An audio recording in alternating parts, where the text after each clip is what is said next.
In this section, we will present an application of modeling a city logistics policy. As discussed earlier, before introducing any change in the system, modeling is used to evaluate the impact of a city logistics scheme. Impact model can be classified as economic, environmental, and social. Their choice depends on the type and the scope of the scheme and the data availability. In previous video, we introduced a recent trend in which economic models are getting more and more integrated with environmental and social impacts. Today we discuss a case where land use has been integrated with economic models with an aim to improve environmental and safety conditions in residential areas. As a part of the study, we collected traces of routes of freight trucks in Osaka, Japan, using onboard GPS device. Then we mapped them in GIS. The GIS software enabled us to incorporate the land use map layer and in determining the footprint of the urban freight movement in different land use classes. It showed that the largest share was in the residential area. The reason could be the location of the customers in the residential area, but can we improve the situation a bit?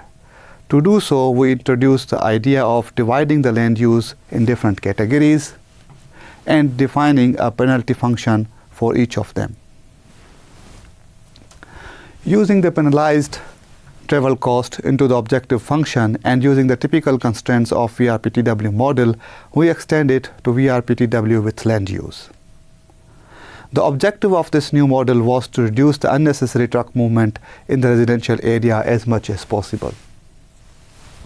And the application did suggest that we can reduce the footprint of urban freight in residential areas as shown in this figure.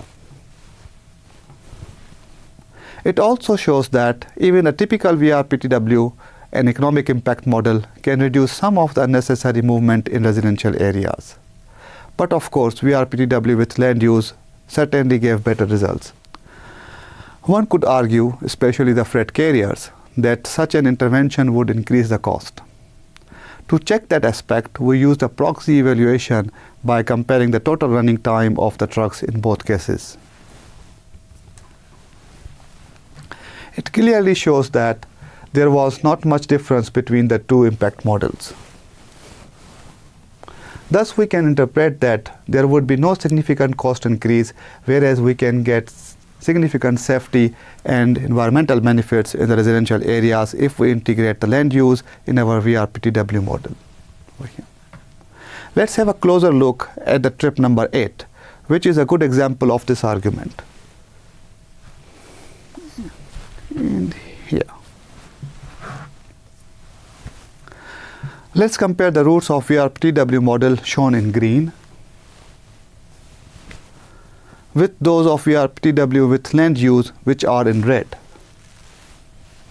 It clearly shows that as compared to the classical VRPTW model, the VRPTW with land use model was able to divert the unnecessary freight movement from residential areas with a slight increase in the cost as shown in the previous slide.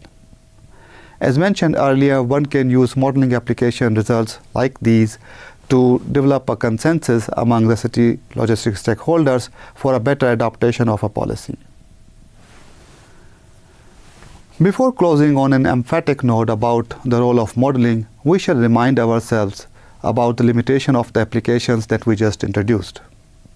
You might have noticed that I refrained from comparing the result of a probe data with any of the model applications, both VRPTWs. The reason is that our models represent a very simplified version of the reality.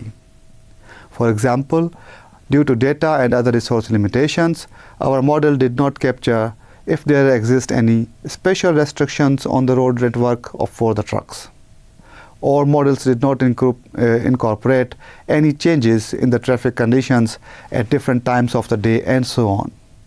You can also find some interesting shortcomings in this application and let us know how we can improve our modeling.